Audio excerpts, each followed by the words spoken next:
आज पूरे रियासत में कन्नड़ा राज्य उत्सव के तकरीबात मनाए गए। रियासती वजीर बराए अक़लियती उमूर, हाउसिंग, वक्फ ज़मीर अहमद खान ने आज अपने इंचार्ज डिस्ट्रिक्ट विजयनगर में कन्नड़ा राज्य उत्सव के तकरीब में हिस्सा लिया। इस मौके पर बाज़ाब्ता तौर पर परचम कुशाई की गई। साथ ही मुख्तलिफ प्रोग्रामों में भी ज़मीर अहमद खान ने अपने ख्यालात का इजहार किया। जोराದ ಚಪ್ಪಾಳೆ ಬರಲಿ।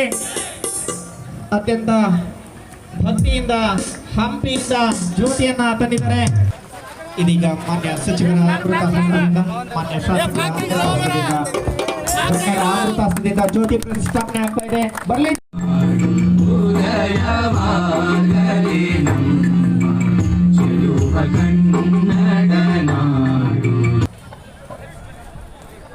ಕನ್ನಡಾಂಬೆಗೆ ನಮನಗಳನ್ನು ಸಲ್ಲಿಸುವಂತಹ ಶುಭ ಸಂದರ್ಭದಲ್ಲಿ ಮುಖ್ಯ ಅತಿಥಿಗಳನ್ನ ಎಲ್ಲ ಸಿದ್ಧಗೊಂಡಿರತಕ್ಕಂತಹ ಎಲ್ಲ ಪಡೆಗಳಿಗೆ ಗೌರವ ಅಭಿರಕ್ಷೆಯನ್ನು ನೀಡಿ ಮಹಿಳಾ ಪಡೆಯ ನೇತೃತ್ವವನ್ನು ಹನುಮಂತಪ್ಪ ASI ಇವರು ವಹಿಸಿಕೊಂಡಿದ್ದಾರೆ।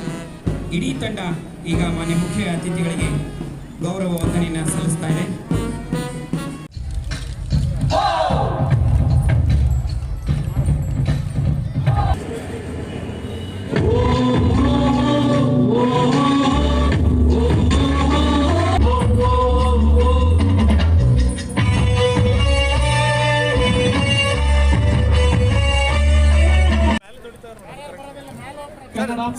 ಮೇಲೆ ಹೋಗೋಣ ಬನ್ನಿ ಸರ್। ನೃತ್ಯ ಪ್ರದರ್ಶನ ಮಾಡಲಿದ್ದಾರೆ।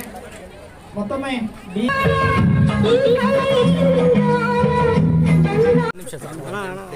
ಕನ್ನಡ ರಾಜ್ಯೋತ್ಸವದ ಶುಭಾಶಯನ ಕೋರಕ್ಕೆ ಬಯಸ್ತಾ ಇದ್ದೀವಿ।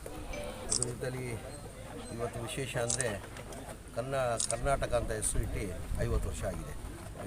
ದೇವರಾಜೋತ್ಸವ 1973 ಕರ್ನಾಟಕ ಅಂತ ಮುಂಚೆ ಮೈಸೂರು ರಾಜ್ಯ ಅಂತ ಇತ್ತು। ಅದಾದಮೇಲೆ ಕರ್ನಾಟಕ ಅಂತ ಇಟ್ಟಿದ್ದು ಮಾನ್ಯ ದೇವರಾಜೋತ್ಸವ ಮುಖ್ಯಮಂತ್ರಿ ಇವಾಗ 1973 ಅಂದರೆ 50 ವರ್ಷ ಆಗಿದೆ। 50 ವರ್ಷದ್ದು ದೊಡ್ಡ ಮಟ್ಟದಲ್ಲಿ ಆಚರಿಸಬೇಕಂತ ಮಾನ್ಯ ಮುಖ್ಯಮಂತ್ರಿ ಸೂಚನೆ ಮೇಲೆ ಏನಂದರೆ ಯಾರಿಗೂ ಅವಕಾಶ ಸಿಗಲಿಲ್ಲ। ಅದು ದೇವರಾಜೋತ್ಸವ ಆದಮೇಲೆ ನಮ್ಮ ನಾಯಕರಾದಂಥ ಸಿದ್ದರಾಮಯ್ಯ ಅವ್ರಿಗೆ ಈಗ ಅವಕಾಶ ಸಿಗ್ತಾಯಿದೆ। ಬೇಕಾದರೆ 25 ವರ್ಷದ್ದು ಆಚರಿಸ್ಬೇಕಾಗಿದ್ದ ಆಚರಿಸ್ಕೊಂಡಿಲ್ಲ।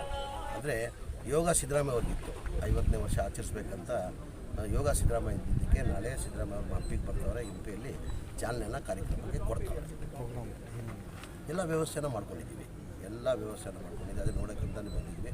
ಎಲ್ಲ ಥರ ಚೆನ್ನಾಗಿ ವ್ಯವಸ್ಥೆ ಒಳಗಡೆ ಟೆಂಪಲ್ ಹೋಗ್ತಾರೆ, ಪೂಜೆ ಮಾಡ್ತಾರೆ, ಆಮೇಲೆ ಇಲ್ಲಿ ಬರ್ತಾರೆ, ದೀಪ ಅಲ್ಲಿ ಕಂಬಕ್ಕೆ ಜ್ಯೋತಿ ಇದು ಮಾಡಿ ವೇದಿಕೆ 1 ಅವರ್ ಕಾರ್ಯಕ್ರಮ ಇರ್ತದೆ। ಆಮೇಲೆ ಕಲ್ಚರಲ್ ಪ್ರೋಗ್ರಾಮ್ ಅಂತ ಉದ್ಘಾಟನೆ ನಾಳೆ ಇದೆಯಲ್ಲ ನಮ್ಮ ಸ್ಕೂಲ್ದು ಮತ್ತು ಕಾಲೇಜ್ ಲೈಬ್ರರಿ 35 ಕೋಟಿ ವೆಚ್ಚದಲ್ಲಿ ನಾಳೆ CM ಕೈಲಿ ಇನಾಗ್ರೇಷನ್